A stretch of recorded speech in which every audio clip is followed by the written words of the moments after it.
Hi, welcome back to Country Basket Weaving. I'm your hostess, Sandy Atkinson.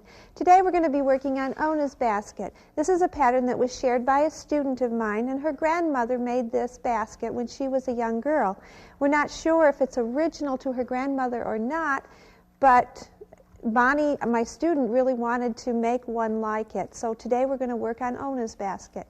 You're going to need, for cotton material, number 4 round reed, cut 20 pieces, 28 inches. Number 3 round reed will be our weavers.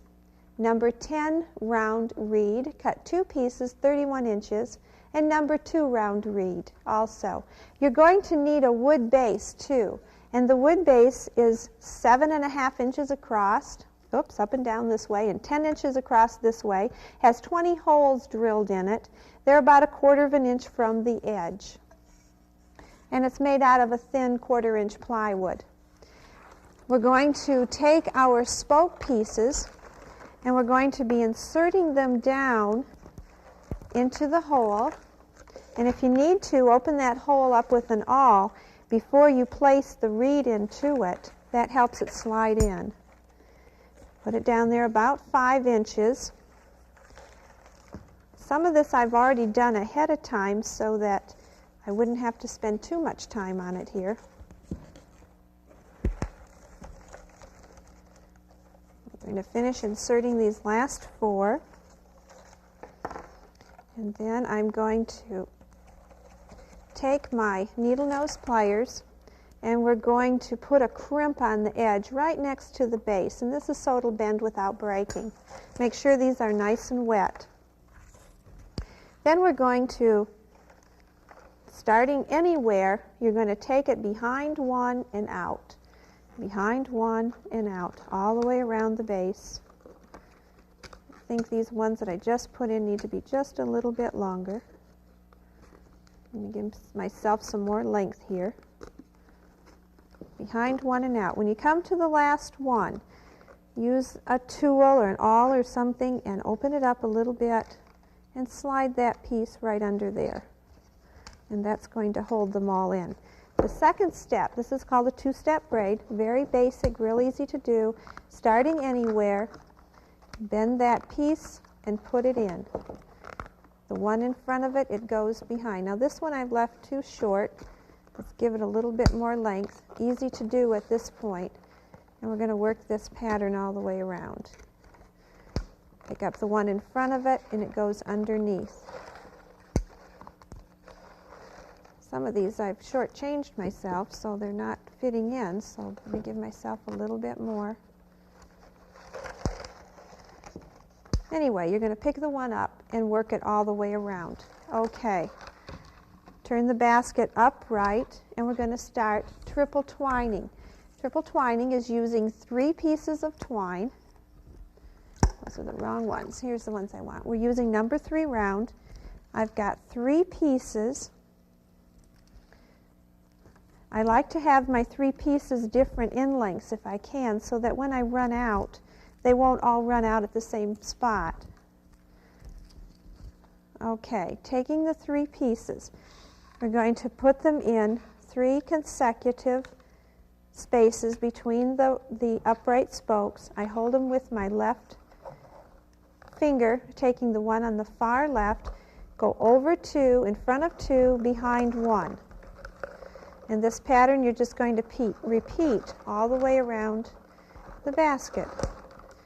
Behind, or pardon me, in front of 2, behind 1, and out. And it's probably going to tangle on you on the end down here, so you're just going to have to take time and straighten that out. Work this pattern, and I know it's kind of have to work on these with these long spokes here. Work this pattern for 9 rows. Over 2, in front of 2, behind 1, and out. And you're going to work that for 9 rows. Okay? I've already done my 9 rows. And I'm up here now. When you've finished 9 rows, do not cut off your weavers. We're going to just let them dangle down here.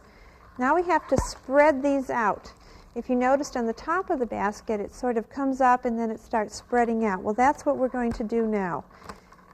And one step that I like to add is to spread these out, turn them upside down on the table, and just hold it there for a minute or two, and let those start shaping themselves to the outside. Then I turn it back around, pick up my twining, and continue my pattern. And it's still over in front of two, behind one, and out. But as I work this one, I'm going to start spreading these out because I want them to lean towards the outside. So spreading it on the table kind of helps shape it, but now I have to continue the shaping by pulling these out, pulling them down. I'm going to continue around, and I'm going to again do 9 more rows. So when I get done with this part, we're going to have a total of 18 rows. Our first 9 that were straight up, and then our second set of 9 that are going to be leaning out. And again, I'm going to have to straighten this as I go because it's going to get tangled.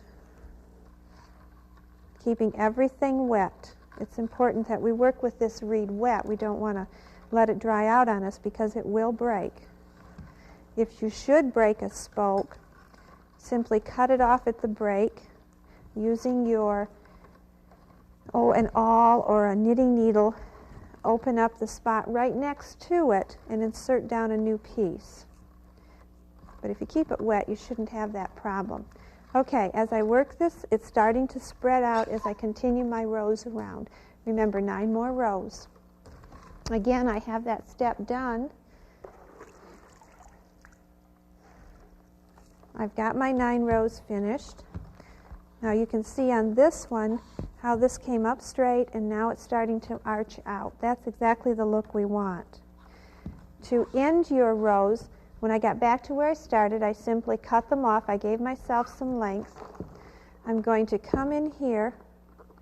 This would be my next one behind, but instead of coming out, I'm going to put a crimp on it right where it meets with the spoke. I'm going to insert my knitting needle down in here and open this up. Because I put the crimp on it, it's going to bend for me, and I'm going to insert it right down in there. And I'm going to repeat that step over here.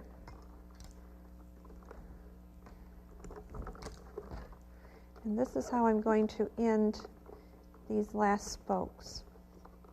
I'm sorry, these last bits of weaving. Now this one's not going to reach, so I'm going to come back here and I'm going to crimp it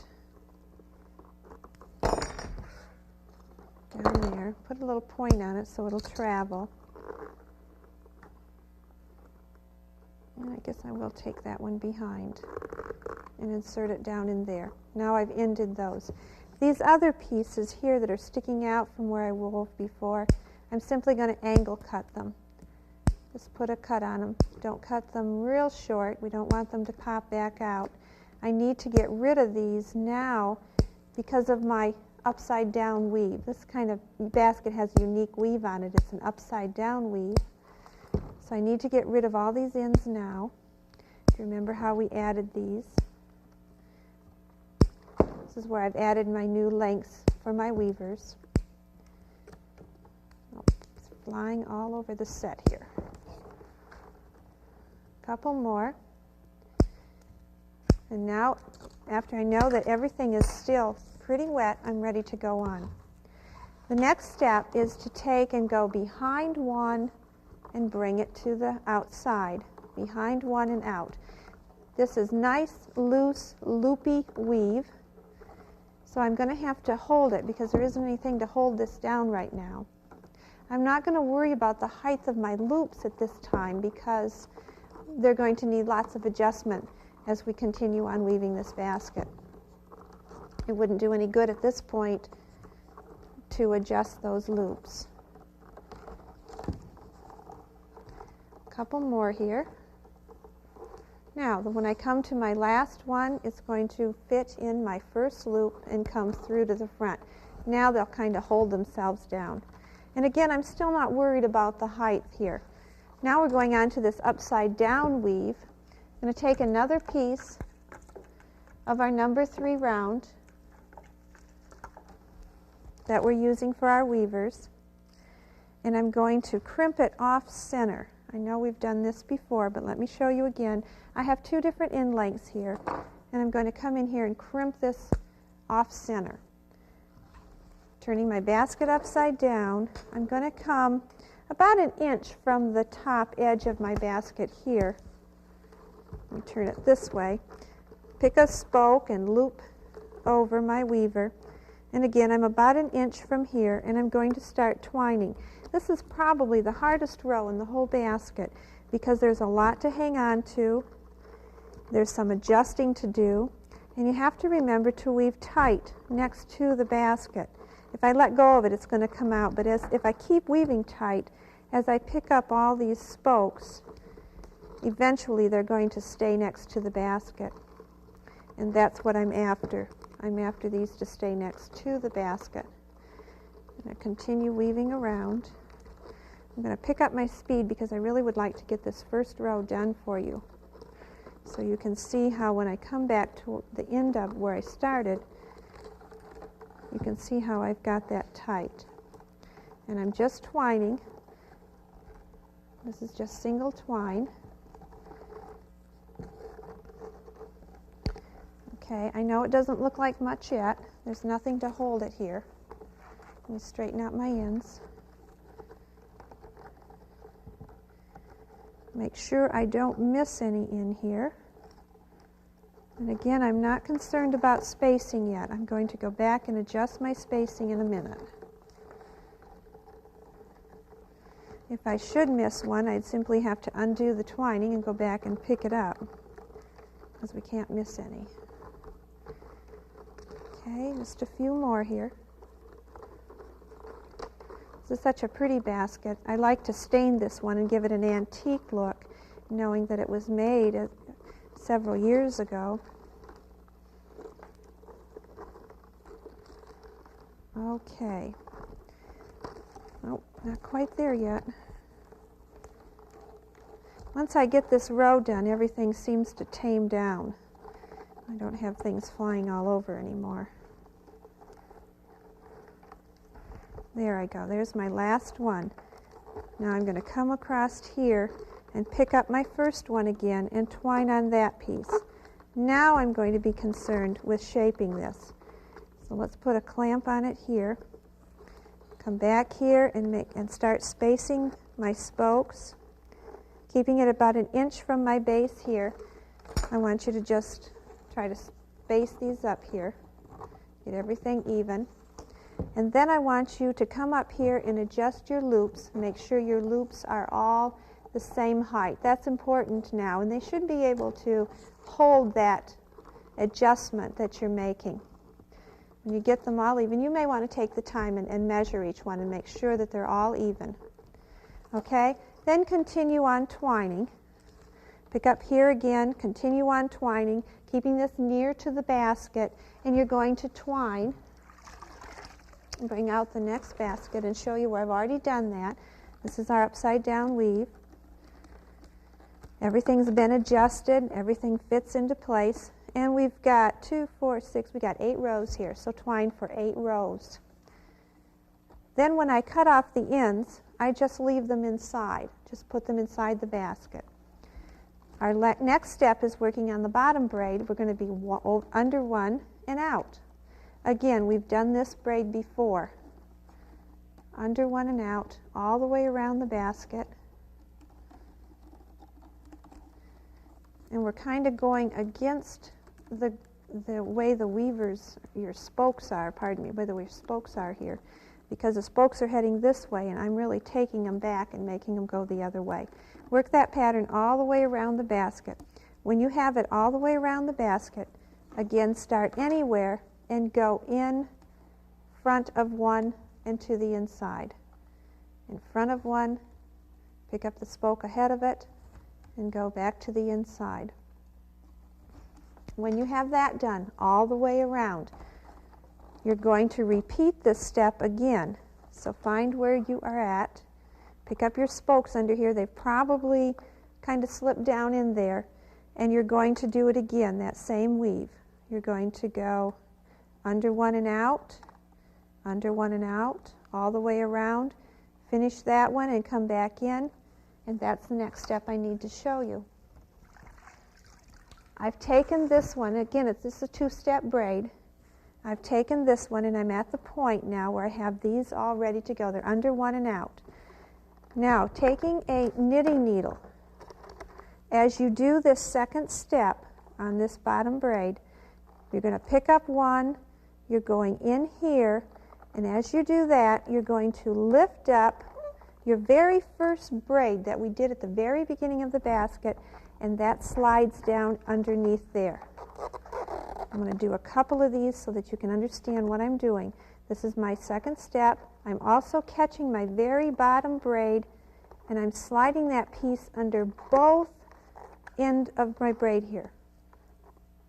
Picking up, I'm sliding here, and I'm sliding there.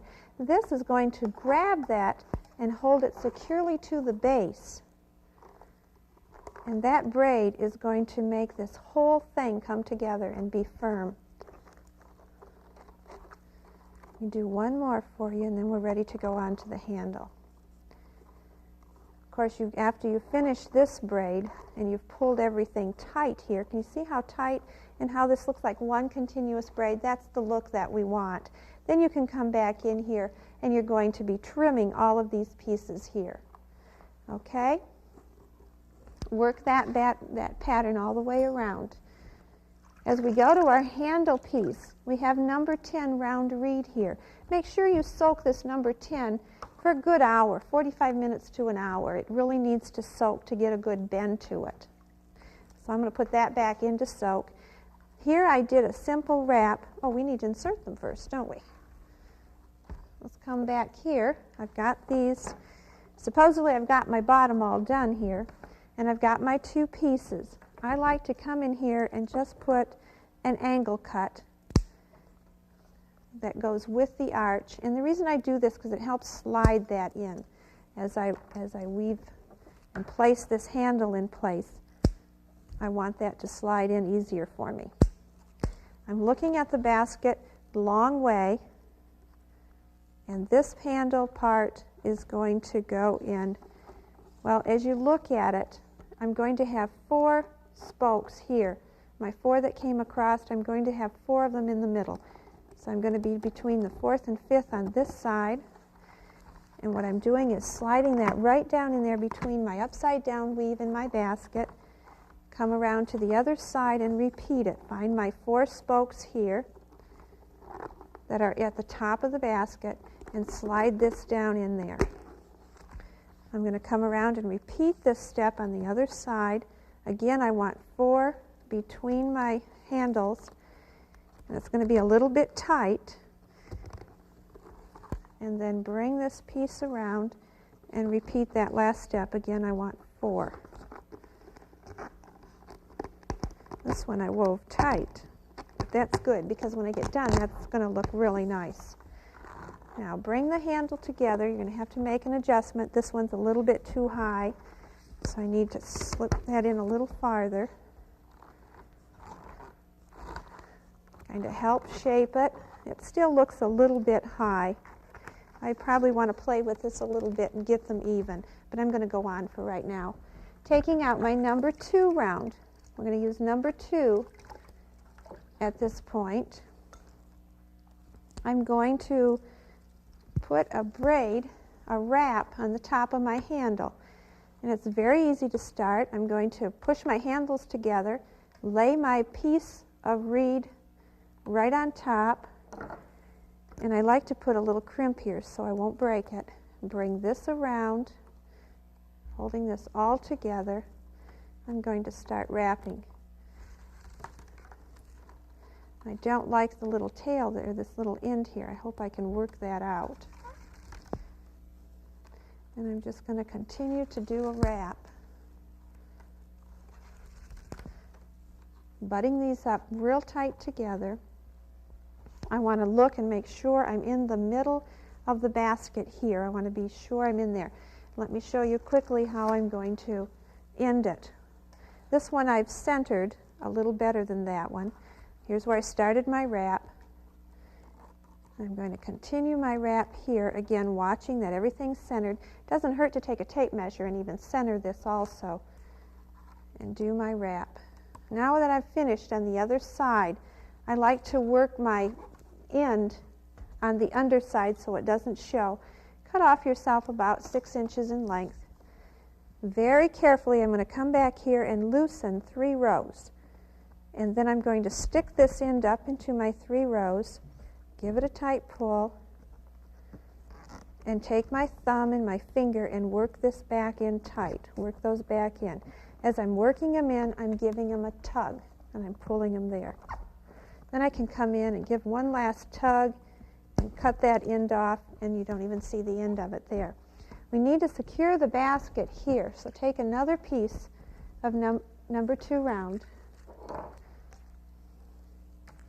and you're going to do this work up in here. I'm going to take this end here, insert it next to my handle, bring it around. Use your knitting needle if you have to open this up. Bring it around back to the inside again, and later I can go back and tuck that down in there. I'm going to take this and I'm going to start wrapping this up the handle. I'd like to show you here. See how I've got this wrap? It's very easy to do. I'm going to wrap it around up one side, go over down around the middle, go through one more, do a wrap here and come down. Now as I come down, I have to match this side where my same wraps is, and be careful that you're spacing these. These aren't quite spaced like they should be, but they all should be spaced the same distance apart. And you're going to wrap down the other side. This is not only really a beautiful handle, it also grabs and holds this handle in place. Come down here, and again we're going to insert it in here. I may have to use my knitting needle to open it there. Come back around on the other side of it.